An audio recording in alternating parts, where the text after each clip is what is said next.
जय हिंद दोस्तों। स्वागत है आपका हमारे YouTube चैनल पवन GS एकेडमी में।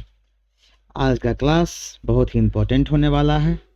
जो आदमी बिल्कुल नए हैं चैनल पे, चैनल को सब्सक्राइब करिए, वीडियो को लाइक करिए एंड अपने दोस्तों में शेयर करिए। आज जो है सो हम लोग EVS का क्लास करने वाले हैं, जिसमें 30 क्वेश्चन कर रहे हैं और 30 के 30 क्वेश्चन जो है बहुत ही इंपॉर्टेंट होने वाला है।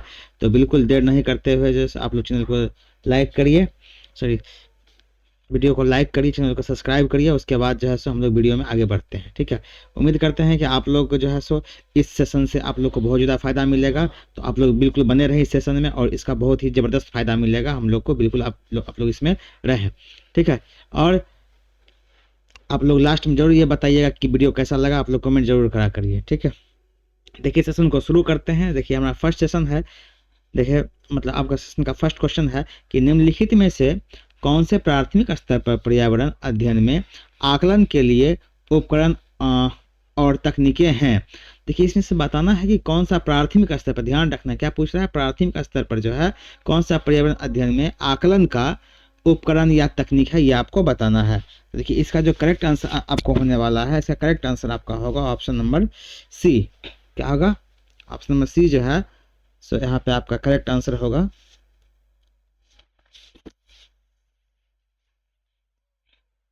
लिखना जो होता है इसका पर्यावरण का सबसे बेहतरीन है। ठीक है, ध्यान रखिएगा। क्या आ जाएगा आपका सी जो है यहाँ पे करेक्ट ऑप्शन हो जाएगा। ध्यान रखना है। मतलब देखिए सॉरी, इसका ये क्वेश्चन जो था इनकम्प्लीट रह गया था। इसका ए था, ए के ऑप्शन में इसका होना था। ठीक है, मतलब देख लेते हैं। इसका ए था अलग, ठीक है, ये आपका बी था, फिर सी था, फिर डी था, ये इस टाइप का था। लेकिन कोई बात नहीं है, हम लोग देखते। देखिए कार्य ये जो आपका पूछ रहा है, कह रहा है कि परियोजना कार्य करना, देखिए ये भी बिल्कुल होता है, ये भी होना ही चाहिए। क्षेत्र परिभ्रमण, देखिए ये भी आपका होना चाहिए। ठीक है, उसके बाद जो है सो जर्नल मतलब होता है लिखना, ये भी होना चाहिए। और विचार का मानचित्र, देखिए ये भी होना चाहिए। यदि जिस ऑप्शन में आपका ए, बी, सी और डी होगा, वो सारे ऑप्शन क्या यहाँ पे सही है। मतलब ये आपका जो है सो सभी ऑप्शन यहाँ पे सही है, ये ध्यान रखना है। ठीक है, देखिए इसका जो है सो थोड़ा मिस प्रिंटिंग की वजह से लगता है, मतलब इसका ABCD छूट गया है, लेकिन परेशान नहीं होना है। इसमें क्या है, इसका जो है सो सारी तकनीकें जो है सो कार्य पर्यावरण में अध्ययन के आकलन के लिए उपकरण में तकनीक रूप से बहुत ही महत्वपूर्ण है। ठीक है, आपका जो है ये आप देख लीजिएगा, ऑप्शन नंबर ABCD इसमें होगा, वही क्या इसका करेक्ट आंसर होने वाला है। देखिए आगे कह रहा है कि मिजोरम में की जाने वाली झूम खेती के विषय में निम्नलिखित कथनों में से कौन सा सही है, कह रहा है उसको अध्ययन करने के लिए। देखिए झूम खेती कहाँ हो रहा है वो ध्यान रखना है, कहाँ होता है, मिजोरम में होता है, ये ध्यान रखना है। देखिए आपका ऑप्शन नंबर ए कह रहा है कि एक फसल को काटने के पश्चात भूमि को कुछ वर्षों तक खुला छोड़ देते हैं। देखिए दूसरा कह रहा है कि इस भूमि पर उगने वाले बांस खरपतवार को काट कर जला दिया जाता है। देखिए तीसरा कह रहा है कि बीज बोने से पहले भूमि की गहरी जुताई की जाती है। देखिए चौथा कह रहा है कि एक खेत में 3-4 विभिन्न प्रकार की फसलें उगाई जाती है। और पांचवा ऑप्शन कर आवश्यकता अनुसार रासायनिक उर्वरक और कीटनाशकों का प्रयोग किया जाता है। इसमें सही कथन क्या है वो आपको बताना है कि केवल CD-E होगा, केवल AB होगा, या फिर क्या क्या होगा ऑप्शन, ये आपको इसमें बताना है कि कौन सा जो है इसका ऑप्शन करेक्ट आंसर होगा। देखिए इसका करेक्ट आंसर जो है आपका बी होगा। देखिए ए जो है, देखिए ये भी सही है कि एक फसल के काटने के लिए पश्चात कुछ वर्षों तक भूमि को खुला छोड़ देते हैं, ये बिल्कुल सही बात है। देखिए दूसरा कह रहा है कि इस भूमि पर उगने वाले बांस और खरपतवार को काट कर उसी में जला दिया था, ताकि क्या करता है वही जो उसका उर्वरक का काम करता है, ये भी सही बात है। देखिए दूसरा कह रहा है कि एक ही खेत में 3-4 विभिन्न फसलों की उगाई की जाती है, ये भी आपका सही है। मतलब आपका जो है सो A, B एंड D जो है यहाँ पे करेक्ट आंसर हो जाएगा। ठीक है, आगे देखते हैं। देखिए पर्यावरण अध्ययन के शिक्षण से उन प्रक्रिया आधारित कौशलों को बढ़ावा दिया जाना चाहिए जो पूछताछ आधारित प्रत्यक्ष अनुभवों के केंद्र बिंदु है। निम्नलिखित में से कौन सा ऐसा कौशल नहीं है, ये आपको बताना है कि कौन सा ऐसा कौशल नहीं है, ये आपको बताना है। देखिए आपको नेगेटिव पूछा जा रहा है, ये ध्यान रखना कि कौन सा इसका कौशल नहीं है, ये आपको बताना है। ठीक है, देखिए इसका जो करेक्ट आंसर आपका होगा, देखिए पूर्वानुमान, देखिए ये कौशल है इसका। निष्कर्षण जो है, देखिए ये भी आपका कौशल है इसका। अवलोकन भी देखिए, लेकिन ये निर्धारण जो होता है इसका कौशल नहीं है, ये ध्यान रखना आपको। ऑप्शन में बी जैसे यहाँ पे करेक्ट आंसर हो जाएगा। देखिए आगे कह रहा है कि राधा विभिन्न प्रकार के यात्रा टिकटों का उपयोग करती है। ऐसे टिकटों के उपयोग से निम्नलिखित में से किस संकल्पना पर प्रभावपूर्ण ढंग से चर्चा की जाती है। ठीक है, देखिए आपको ऑप्शन नंबर ए कह रहा है कि अलग अलग साधनों से यात्रा करने पर यात्रा की लागत भी भिन्न होती है। देखिए दूसरा कह रहा है यात्रा की लागत उस वाहन द्वारा प्रयुक्त ईंधन पर निर्भर करता है। देखिए तीसरा कह रहा है कि सार्वजनिक परिवहन से एक स्थान से दूसरे स्थान पर जाने के लिए हमें टिकट चाहिए। और देखिए तीसरा कह रहा है आरक्षण प्रक्रिया की समझ सर्वाधिक उपयुक्त है। तो देखिए यहाँ जो है सो डी नंबर कह रहा है कि आरक्षण प्रक्रिया की समझ। ठीक है, इसके बाद देखिए बता रहा है कि सर्वाधिक उपयुक्त विकल्प कौन सा है, ये आपको बताना है कि इसमें से कौन कौन सा जो विकल्प है वो बहुत ही सर्वाधिक उपयोगी है। ठीक है, तो क्या होगा ध्यान रखिएगा आपका। देखिए सार्वजनिक परिवहन से एक स्थान दूसरे स्थान जाने के लिए हमें टिकट चाहिए। देखिए बिल्कुल ही ये सही बात है। देखिए दूसरा आपका कह रहा है, ठीक है,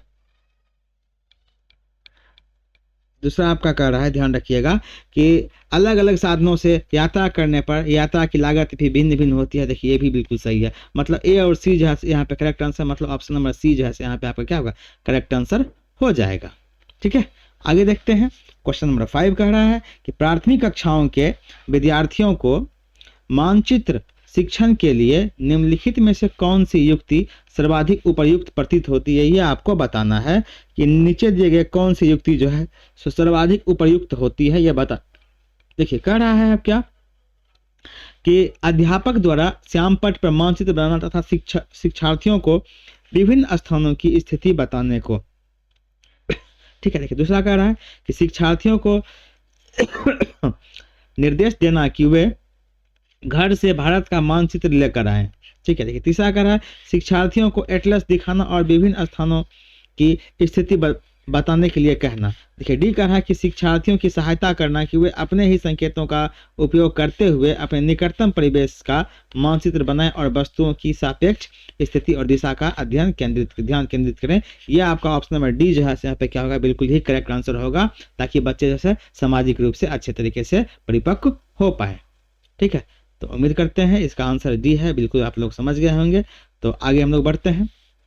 आगे कह रहा है क्वेश्चन नंबर 6 में कि कक्षा 5 की अध्यापिका महिका चाहती है कि उसके विद्यार्थी आसपास के पौधों का अवलोकन करें। सार्थक अधिगम सीखने के लिए उसे बच्चों को क्या करने के लिए प्रोत्साहित करना चाहिए। यह आपको बताना है कि ऐसे कौन सा एक्टिविटी करना चाहिए ताकि बच्चा जो है सो प्रोत्साहित होता रहे। तो इसके लिए देखिए करेक्ट आंसर आपका होगा कि उनकी ऊंचाइयों, पत्तियों, गंध और उगने के स्थान का अंतर अवलोकन करना चाहिए। देखिए क्या है कि जो आसपास का जो पेड़ पौधा है, ठीक है, आसपास का जो पेड़ पौधा है, ये ध्यान क्या रखना है, आसपास के पेड़ पौधे से रिलेटेड उनकी ऊंचाई क्या होती है, कैसे कैसे ऊंचाई से वो भिन्न है, उसकी पत्तियों का जो बनावट है वो कैसे कैसे है वो आपको दिखाना है, उनके गंध क्या होते हैं वो दिखाना है, और उगने का स्थान क्या क्या होता है वो बताना है। ठीक है, ये सभी जब भी वो आपस में जो है उसको अंतर कर पाएगी तो क्या होगा, उसका अवलोकन और भी अच्छे तरीके से होगा, उससे क्या होगा, उसे उत्साहित हम लोग को करना चाहिए। ठीक है, तो इसका करेक्ट आंसर क्या आ जाएगा, आपको ऑप्शन नंबर डी जो है इसका करेक्ट आंसर होगा। देखिए आगे कह रहा है कि प्राथमिक स्तर पर पर्यावरण अध्ययन पढ़ाने के लिए निम्नलिखित में से कौन सा पहलू सबसे महत्वपूर्ण होना चाहिए। ये आपको पूछ रहा है कि कौन सा जो पहलू है वो सबसे ज़्यादा महत्वपूर्ण है। देखिए इसमें जो सबसे पहलू आपका महत्वपूर्ण है वो ऑप्शन नंबर डी जो है सो महत्वपूर्ण है कि सीखने वालों की प्राकृतिक और सामाजिक सांस्कृतिक पर्यावरण से जोड़ना चाहिए। क्या करना चाहिए कि सीखने वालों को जो है प्राकृतिक और सामाजिक सांस्कृतिक पर्यावरण से जोड़ना चाहिए। उससे क्या हो जाएगा कि पर्यावरण अध्ययन को पढ़ाने के लिए बहुत ही ये हम लोग को कोऑपरेट करेगा, बहुत ही हम लोग को मदद करेगा। इसके लिए क्या होगा, आपको ऑप्शन नंबर डी जो है यहाँ पे करेक्ट आंसर हो जाएगा। आगे देखिए बढ़ते हैं। क्वेश्चन नंबर 8 कह रहा है कि प्राथमिक स्तर पर मानचित्रांकन सिखाने से शिक्षार्थियों में निम्नलिखित में से किस कौशल को बढ़ावा मिलता है। ये आपको पूछ रहा है कि कौन सा कौशल को बढ़ावा मिलता है, तो ये आपका ऑप्शन नंबर डी जो है सो बिल्कुल करेक्ट आंसर होगा कि मानचित्र सिखाने के लिए शिक्षार्थियों में सापेक्ष स्थिति और दिशा बोध का ज्ञान होता है। आपका ऑप्शन नंबर डी यहाँ पे करेक्ट आंसर हो जाएगा। ठीक है, आगे देखते हैं। देखिए यहाँ कुछ क्वेश्चंस दिए हुए हैं, ये आपको ध्यान रखना है। पेट्रोल का जो है कुछ कीमत है, ठीक है, और पेट्रोल का मूल्य प्रति लीटर में है, ठीक है, और फिर डीजल का है। तो देखिए कह रहा है कि डीजल का मूल्य प्रति लीटर 50.5 एक उपयुक्त तालिका में अध्ययन करने के बाद कक्षा 5 के विद्यार्थियों देवमीत ने अपनी नोटबुक में यह लिखा कि पेट्रोल डीजल की अपेक्षा अधिक महंगा ईंधन है। देखिए दूसरा कह रहा है कि पेट्रोल की अपेक्षा डीजल के मूल्य में वृद्धि का प्रतिशत अधिक है। देखिए तीसरा कह रहा है डीजल सस्ता इसलिए सार्वजनिक परिवहन पर इसका परिवहन इस पर चलता है। डी नंबर कह रहा है कि डीजल पेट्रोल से सस्ता है, लोगों को डीजल वाली गाड़ियां खरीदनी चाहिए। निम्नलिखित में से कौन सा कथन सत्य है, ये आपको बताना है। क्वेश्चन नंबर 9 ऊपर जो दिया होगा उसके अकॉर्डिंग जो आपका ऑप्शन होगा, ऑप्शन नंबर बी जो है सो बिल्कुल सही आंसर होगा। देखिए सी आपका सही है, डीजल सस्ता है इसलिए सार्वजनिक परिवहन पर इसका चलता है, ये आपका सही बात है। दूसरा डी कह रहा है कि डीजल पेट्रोल से सस्ता ईंधन है, लोगों को डीजल वाली गाड़ियां खरीदनी चाहिए, ये आपका क्या होगा, बिल्कुल बिल्कुल करेक्ट आंसर होगा सी और डी। तो क्या होगा आपका ऑप्शन नंबर बी जो है उसमें क्या है, सी और डी है, इसलिए क्या होगा आपका ऑप्शन नंबर बी जो है सो यहाँ पे सही आंसर होने वाला है। ठीक है, आगे देखिए बढ़ते हैं। क्वेश्चन नंबर देखिए 10 का रहा है कि प्राथमिक कक्षाओं में पर्यावरण अध्ययन के लिए निम्नलिखित सभी सामान्य उपागमों का अनुपालन किया जाना है, केवल इसे छोड़कर किसे छोड़कर किया जाना है, ये आपको बताना है 4 ऑप्शन से। मूर्त से अमूर्त की ओर, सरल से कठिन की ओर, उसके बाद कह रहा है स्थानीय से वैश्विक की ओर, और मूर्त से अमूर्त से मूर्त की ओर। तो अब इसमें बताना क्या है कि केवल बी सही है या फिर डी सही है या फिर बी और सी सही है या फिर बी और ए सही है, वो आपको बताना है कि कौन सा जो है इसमें सही है। देखिए इसका जो करेक्ट आंसर होगा आपका बी होगा कि केवल और केवल डी सही है, मतलब स्थानीय से वैश्विक की ओर ये अनुपालन किया जा सकता, सिर्फ इसको छोड़ करके बाकी जो है तो क्या उसका अनुपालन किया जा सकता है, मतलब आपका ऑप्शन नंबर बी जो है वो सही आंसर है। आगे देखिए कह रहा है क्वेश्चन नंबर 11 में कि राष्ट्रीय पाठ्य चर्चा रूपरेखा एनसीएफ 2005 ने कक्षा 1 और 2 के लिए पर्यावरण अध्ययन के किसी पाठ्यक्रम या पाठ्य पुस्तकों की संतुष्टि नहीं की है। ठीक है, संतुष्टि नहीं की है, तो इसके लिए सबसे उपयुक्त कारण क्या होगा, यह आपको बताना है कि इसके लिए सबसे जो है बहुत ही उपयुक्त कारण कौन सा होगा, ये आपको बताना है। देखिए है क्या, एनसीएफ 2005 में जो है 1 और 2 के पर्यावरण अध्ययन के लिए पूछ रहा है, तो इसके लिए जो इसका जो करेक्ट आंसर आपका होने वाला है ये ऑप्शन नंबर डी होगा कि संदर्भ युक्त अधिगम परिवेश प्रदान करना। यदि उसके संदर्भ में, यदि उस बच्चे के संदर्भ में यदि अधिगम का परिवेश उसे प्रदान किया जाता है तो बच्चे जो है आसानी से अधिगम प्रक्रिया को कर सकते हैं, उसका अधिगम प्रक्रिया जो है वो सरल होगा ना कि जटिल। ठीक है, आगे देखते हैं। क्वेश्चन नंबर देखिए 12 का रहा है आपका कि एक अध्यापक को कक्षा 5 कह रहा है कि कक्षा 5 के विद्यार्थियों को हमारे देश के भोजन की सांस्कृतिक विविधताओं पढ़ानी है। इस विषय को पढ़ाने के लिए सर्वोत्तम विधि निम्नलिखित में से क्या होगा, यह आपको बताना है कि कौन सी जो है सो सबसे सर्वोत्तम विधि है, ताकि बच्चे जो है सो भोजन हमारे देश के भोजन की सांस्कृतिक विविधता को पढ़ पाएं। ठीक है, तो क्या होगा, इसलिए आपका जो करेक्ट आंसर होगा ऑप्शन नंबर बी होगा कि अपने देश के विभिन्न राज्यों के विभिन्न लोगों द्वारा खाए जाने वाले विविध भोजनों के बारे में विद्यार्थियों को एक प्रोजेक्ट परियोजना देना, ताकि जो है बच्चे खुद से उसके बारे अच्छे से अध्ययन कर पाए। आपका ऑप्शन नंबर बी जो है यहाँ पे क्या होगा, करेक्ट आंसर हो जाएगा। आगे देखिए कह रहा है कि यदि हम पक्षियों का अवलोकन करते हैं तो हम पाते यह हैं कि अधिकांश पक्षी अपनी गर्दन अत्यधिक हिलाते हैं, इसका कारण क्या है। देखिए बहुत ही क्वेश्चन बहुतों बार पूछा जा चुका है और यह क्वेश्चन बहुत ही इंपॉर्टेंट है, ये ध्यान रखिएगा। कह रहा है कि पक्षियां जो है सो बार बार अपनी गर्दन को हिलाता है, इसका कारण क्या है, यह आपको बताना है। इसका कारण देखिए क्या है कि अधिकांश पक्षियों के नेत्र स्थिर होते हैं, वह घूम नहीं सकते हैं, मतलब उसका जो पुपिल होता है, जो नेत्र होता है आँख, वो घूम नहीं सकता, वो क्या होता है, वो स्थिर होता है। इसलिए क्या होता है, वो बार बार उनकी आँख तो घूम नहीं सकती है, इसलिए वो बार बार अपना गर्दन ही हिला करके इधर उधर देखने का प्रयास में रहते हैं। इसलिए क्या होगा, आपका ऑप्शन नंबर ए जो है सो करेक्ट आंसर हो जाएगा। आगे देखिए कह रहा है क्वेश्चन नंबर 14 कि रीना आम पसंद करती है, वह उन्हें जाड़े के लिए संरक्षित करना चाहती है। निम्नलिखित में से कौन सा तरीका संरक्षण के लिए सर्वाधिक उपयुक्त है, यह आपको बताना है। क्या है, देखिए उसे आम पसंद है, वह जाड़े के लिए संरक्षित कर रही है, तो देखिए सीधी सीधी बात है, वह अचार और आम पापड़ बना सकती है, जिससे क्या होगा, वो लंबे समय तक जो है उसे संरक्षित रख सकती है, अचार और पापड़ बनाकर। ठीक है, आपको ऑप्शन नंबर ए जो है सो बिल्कुल करेक्ट आंसर हो जाएगा। देखिए क्वेश्चन नंबर 15 का रहा है कि केरल की निकटवर्ती राज्य है। देखिए आपको क्या बताना है कि केरल का जो है निकटवर्ती राज्य कौन कौन है, यह बताना है। तो केरल का जो निकटवर्ती राज्य है आपका कर्नाटक और तमिलनाडु है। कहाँ है? कर्नाटक और तमिलनाडु है, ध्यान रखना है। केरल एक प्रांत है जिसकी राजधानी कहाँ है? तिरुवनंतपुरम है। कहाँ है? तिरुवनंतपुरम है, याद रखना है। एक मिनट, तिरुवनंतपुरम है, तिरुवनंतपुरम है, ये भी आपको ध्यान रखना है। यहाँ की जो प्रमुख भाषाएं हैं, उसकी प्रमुख भाषाएं देखिए क्या है। यहाँ का जो प्रमुख भाषा है वो आपका मलयालम है, ये भी याद रखिएगा, मलयालम। कहाँ का है? ये आपका केरल का है, ध्यान रखिए। केरल की राजधानी कहाँ है? तिरुवनंतपुरम है। वहाँ की प्रमुख भाषाएं क्या है? आपका मलयालम है। ठीक है, आगे देखिए बढ़ते हैं। तो इसके पड़ोसी राज्य कौन कौन से है? कर्नाटक और तमिलनाडु है इसके पड़ोसी राज्य हैं। आपका ऑप्शन नंबर डी जो है यहाँ पे करेक्ट आंसर होने वाला है। आगे देखिए कह रहा है कि निम्नलिखित में से हमारे देश के किस राज्य के अधिकतर लोग नारियल से के तेल में पकी हुई समुद्री मछली खाना पसंद करते हैं? यह भी क्वेश्चन देखिए बहुत बार पूछने जाने वाला क्वेश्चन है कि कौन सा ऐसा हमारे देश का राज्य है जहाँ के लोग नारियल के तेल में पकी हुई समुद्री मछली खाना पसंद करते हैं? तो ये जो आपका करेक्ट आंसर होने वाला है ये गोवा। देखिए समुद्री मछली समुद्र के किनारे, मतलब गोवा जो है आपका यहाँ पे करेक्ट आंसर होगा। आगे देखिए बढ़ते हैं। क्वेश्चन नंबर देखिए 17 कर रहा है कि निम्नलिखित में से वह कौन सा जानवर जंतु है जिसके अग्र दांत हमेशा बढ़ते रहते हैं, वे दांतों को अत्यधिक लंबा ना होने के लिए वस्तुओं को काटते या कुतरते रहते हैं? तो ये आपका चूहा होता है। क्या होगा आपका? ये चूहा ऑप्शन है। ठीक है, क्या होगा आपका? सॉरी, गिलहरी। चूहा नहीं, ये आपका क्या है? सॉरी, गिलहरी ऑप्शन है, ध्यान रखना है। क्या है इसका? गिलहरी है, जो अपने दांतों को अत्यधिक लंबा ना होने के लिए क्या होता है? वस्तुओं को कुतरते रहती है। आपका ऑप्शन नंबर बी जो है यहाँ के करेक्ट आंसर होगा, याद रखिएगा। यदि बी नहीं रहेगा तो हम लोग डी मारेंगे, लेकिन बी है तो हम लोग बी को ही मारेंगे। ठीक है, आगे देखते हैं।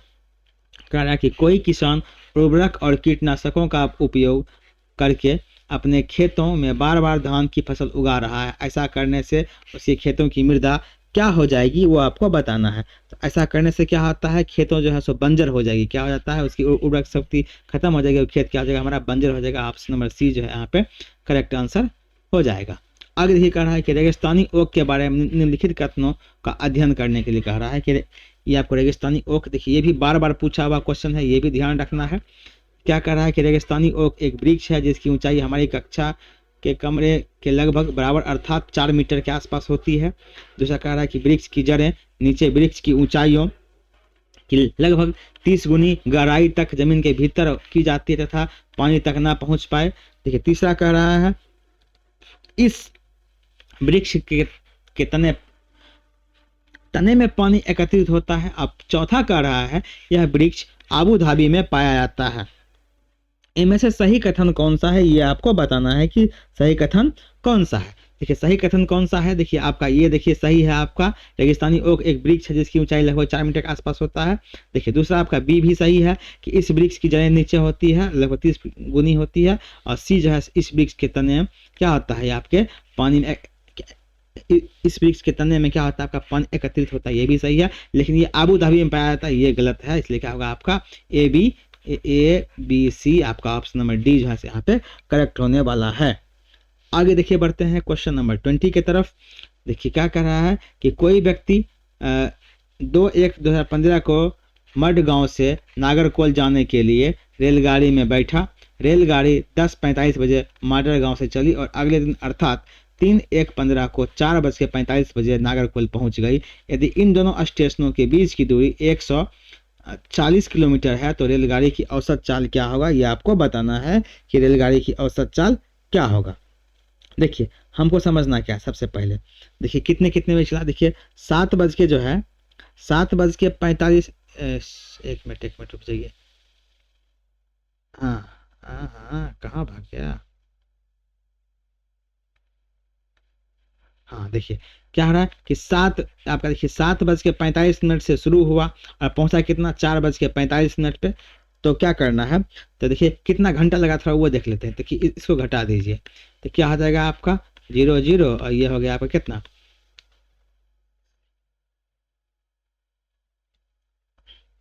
आपका देखिए 21 घंटा कितना लग जाएगा आपका?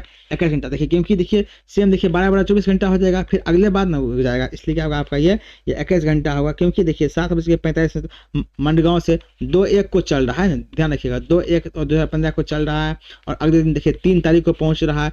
तो फिर तो यहाँ तो देखिए टाइम बढ़ा, कितना लगा आपको 41 घंटा लगा, कितना लगा, सॉरी 21 घंटा, कितना लगा आपका 21 घंटा देखिए टाइम लगा। और औसत चाल देखिए क्या आता है वो आपको पता है अच्छे तरीके से, क्या होगा, औसत चाल बराबर फॉर्मूला देखिए होता है आपका, क्या होता है, तय की गई कुल दूरी बटे लिया गया कुल समय, मतलब 1140 बटे लिया गया कुल समय 21, इसको काटिएगा तो क्या होगा 54 किलोमीटर पर आवर इसका आंसर होगा। ऑप्शन नंबर ए जो है यहाँ पे करेक्ट आंसर होने वाला है। आगे देखिए कह रहा है 21 नंबर कि नई दिल्ली में रहने वाला कोई व्यक्ति पहले भोपाल मध्य प्रदेश और फिर रांची झारखंड का भ्रमण करना चाहता है, उसकी यात्रा की दिशा क्या होगी वो आपको बताना है। देखिए इसका जो, देखिए आदमी जो अभी रह रहा है भोपाल, देखिए सबसे पहले क्या कर रहा है, अगर दिल्ली से भोपाल जाना चाहता है तो उससे सबसे पहले दक्षिण की दिशा में जाना पड़ेगा, क्या जाना पड़ेगा आपको, दक्षिण की दिशा में जाना पड़ेगा। उसके बाद भोपाल से जो है वो झारखंड जाना चाहेगा, क्या करेगा वो, देखिए भोपाल से फिर वो झारखंड जाना चाहेगा, और जब वो झारखंड जाना चाहेगा तो उसे पूर्व की दिशा में जाना पड़ेगा, क्या जाना पड़ेगा, पूर्व की दिशा में जाना पड़ेगा, ठीक है। तो क्योंकि देखिए आपका भोपाल जो है मध्य प्रदेश से झारखंड रांची पूर्व दिशा में पड़ता है, तो आप देख लीजिए पहले दक्षिण उसके बाद पूर्व किधर है, आपका ऑप्शन नंबर सी जो है यहाँ पे करेक्ट आंसर हो जाएगा। आगे देखिए बढ़ते हैं, कह रहा है क्वेश्चन नंबर 22 कि नीचे दिए गए सभी जानवरों में निम्नलिखित में से कौन सा विशेषता पाई जाती है, छिपकली, गौरैया, केचुआ, सांप में वे अंडे देते हैं, ठीक है, वे जहरीले होते हैं, वे भूमि एवं जल दोनों जगह में रह सकते हैं, या उनके शरीर शल्क से ढके होते हैं, यह आपको बताना है। देखिए सबसे पहले इसका करेक्ट आंसर देखिए ए होगा कि क्या होगा, वे अंडे देते हैं, क्या होगा, वे अंडे देते हैं, यह ध्यान रखना है, ठीक है। ऑप्शन नंबर ए जैसे बिल्कुल करेक्ट आंसर हो जाएगा। हम लोग पिछले क्लास में एक चीज और डिस्कस करते होंगे कि कौन से जानवर अंडे देते हैं, जिनके कान दिखाई देते हैं, ध्यान रखना, जिनके कान दिखाई देते हैं, बार बार इसलिए हम लोग कर रहे हैं, जिनके कान दिखाई देते हैं वे बच्चे देते हैं, ठीक है। और जिनके कान नहीं दिखाई देते हैं, कान नहीं दिखाई देते हैं, ध्यान रखिएगा, वे अंडे देते हैं, ठीक है, ये भी ध्यान रखना है।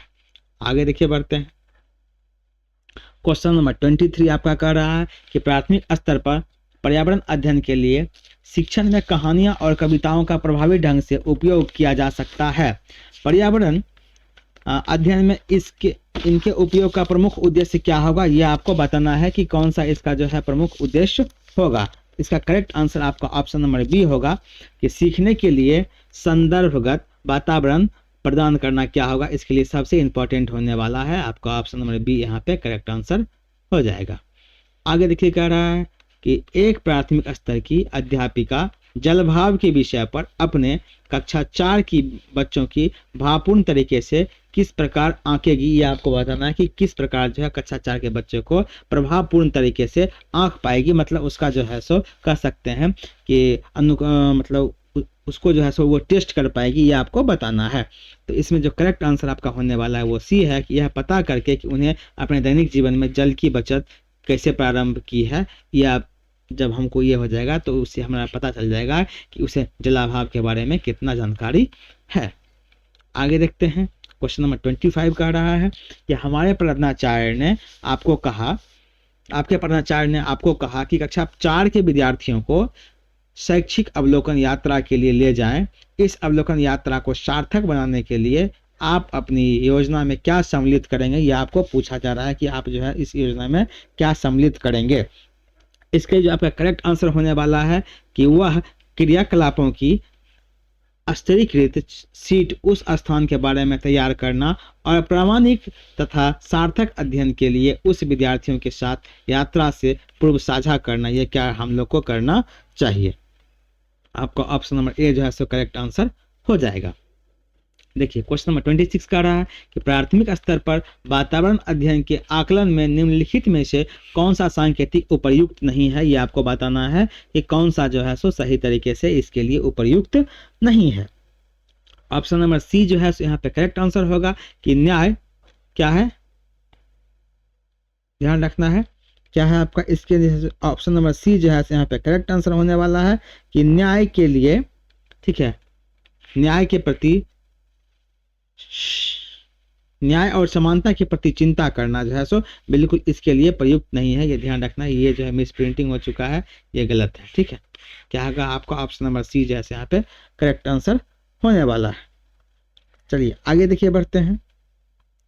क्वेश्चन नंबर देखिए कह रहा है 27, जो इस पौधे में पत्तियों हैं जिन्हें सब्जी की तरह प्रयोग में लाया जाता है, इस बीजों से तेल प्राप्त किया थी, वह पौधा कौन सा है जिसके पत्ती को सब्जी की तरह लाया जाता है और बीज को तेल प्राप्त करने के लिए प्रयोग किया जाता है। ऑप्शन नंबर डी इसका सही आंसर है कि आपका सरसों जो है सो वो है जिसके पत्ती को हम लोग सब्जी या साग के रूप में यूज कर पाते हैं और बीज को जो है तेल के रूप में यूज कर पाते हैं। आपका ऑप्शन नंबर डी जो है यहाँ पे करेक्ट आंसर होने वाला है। आगे कह रहा है कि कौन सा ब्रॉन्ज के बारे में निम्नलिखित कथनों का अध्ययन करने के लिए बोल रहा है कि यह एल्युमिनियम और आयरन और कॉपर जैसा एक ही तत्व है, इसे भट्टी में कॉपर और टीन को पिघलाकर बनाया जाता है। आदिवासी लोग ब्रॉन्ज का उपयोग हजारों वर्ष से कर रहे हैं। ब्रॉन्ज से बनी एल्युमिनियम की बनी वस्तुओं की तुलना में हल्की परंतु अधिक मजबूत होती है। अब इसमें से कौन सा इसका ऑप्शन करेक्ट है ये आपको बताना है। तो देखिए क्या होगा, आपका बी और सी जो है करेक्ट है कि इसे भट्टी में कॉपर और टीन को पिघलाकर बिल्कुल बनाया जाता है। ये आपका ऑप्शन नंबर बी सही है। उसके बाद सी जो है आदिवासी लोग इसको बहुत पहले से यूज करता आ रहा है। आपका ऑप्शन नंबर बी जो है यहाँ पे करेक्ट होने वाला है। आगे देखिए कह रहा है कि निम्नलिखित में से कौन सा मच्छरों से होने वाले रोगों का समुच्चय है, ये आपको बताना है कि कौन सा जो है मच्छर से होने वाले रोगों का समुच्चय है। तो ध्यान रखिएगा, चिकनगुनिया भी होता है, डेंगू और मलेरिया, ये तीनों जो है एक ऐसे ग्रुप हैं जो कि क्या होते हैं मच्छरों से फैलते हैं। आपका ऑप्शन नंबर सी जो है यहाँ पे करेक्ट आंसर होने वाला है। आगे देखिए कह रहा है कि किसी राज्य के मानचित्र के लिए के एक सिरे पर यह लिखा है कि स्केल 1 बराबर 110 मीटर। यदि इस मानचित्र पर किन्हीं दो शहरों के बीच की दूरी 9.7 सेंटीमीटर मापी जाती है तो इन दोनों शहरों के बीच की वास्तविक दूरी क्या होगा ये आपको बताना है।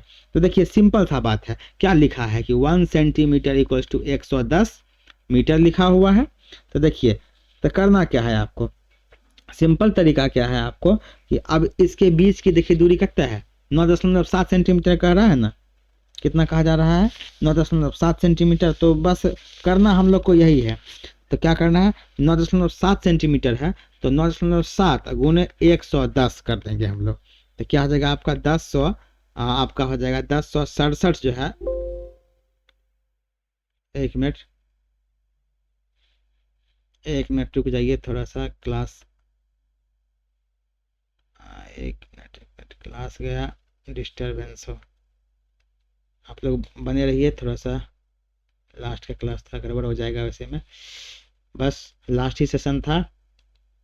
चलिए आगे देखते हैं। तो क्या था आपका, देखिए तो हम लोग क्या बात कर रहे थे कि 1 सेंटीमीटर इक्वल्स क्या था, देखिए 1 सेंटीमीटर इक्वल्स टू लिखा हुआ था कितना 110 सेंटीमीटर। उसके बाद जो है सो हमको 9.7 का पूछ रहा था, 9.7 गुने 110 कर लीजिए, ये आपका हो जाता है मल्टीप्लाई करने के बाद 1067 मीटर। कितना होता है 1067 मीटर हो जाता है। यदि इसको हम लोग करेंगे किलोमीटर में तो क्या करेंगे, इसको 1000 से भाग कर दे देंगे, क्या हुआ 1 किलोमीटर 67 मीटर होगा इसका आंसर। ठीक है, उम्मीद करते हैं आप लोग को समझ में आ गया होगा। या फिर जो है सो क्या होगा 1.067 किलोमीटर, ये भी इसका ऑप्शन होगा, ये देख लीजिएगा, ये आपका ऑप्शन नंबर ए जो है करेक्ट आंसर हो जाएगा। चलिए आज का सेशन हमारा खत्म हुआ, 30 के 30 क्वेश्चन हम लोग अच्छे से कवर कर चुके हैं। वीडियो कैसा लगा आप लोग कमेंट जरूर करिए कि वीडियो कैसा लगा, और भी यदि मतलब किसी और सब्जेक्ट का यदि आप लोग चाह रहे हैं तो बिल्कुल कमेंट करें। यदि वीडियो अच्छा लगा तो आप इसे लाइक करिए, दोस्तों में शेयर करिए, दबा के शेयर करिए, ताकि सभी लोग को जो है सो फर्स्ट अटेम्प्ट में इस बार सीटेट क्वालिफाई करना है। हाँ एक बात और इन्फॉर्मेशन था कि देखिए कल जो है सो स्टेट का रिजल्ट दे चुका है, ठीक है, ध्यान रखिएगा स्टेट का रिजल्ट दिया है। जिन लोगों को यदि जो लोग का रिजल्ट बन चुका उनको हमारी तरफ से बहुत बहुत शुभकामनाएं, लेकिन जिन लोगों का अभी तक रिजल्ट नहीं हुआ है वो लोग जो है सो सीटेट हमारे साथ जुड़ के जरूर करिए, ठीक है, और जुड़ के करिए। इससे क्या होगा देखिए, क्या होगा क्या जो बीपीएससी का जो टीआरई हमारा आने वाला है टीआरई 4, ये जो है सो जब तक सीटेट का एग्जाम होगा उसके आस ही पास ही आएगा। इसलिए क्या होगा हम लोग इसके साथ जुड़ के करके और सीटेट को हम लोग अच्छे तरीके से कवर करना होगा, ठीक है। तो ध्यान रखिए और चैनल को सब्सक्राइब जरूर करिए। तो फिर मिलते हैं हम लोग और भी मज़ेदार क्लास में नेक्स्ट वीडियो में, तब तक के लिए जय हिंद।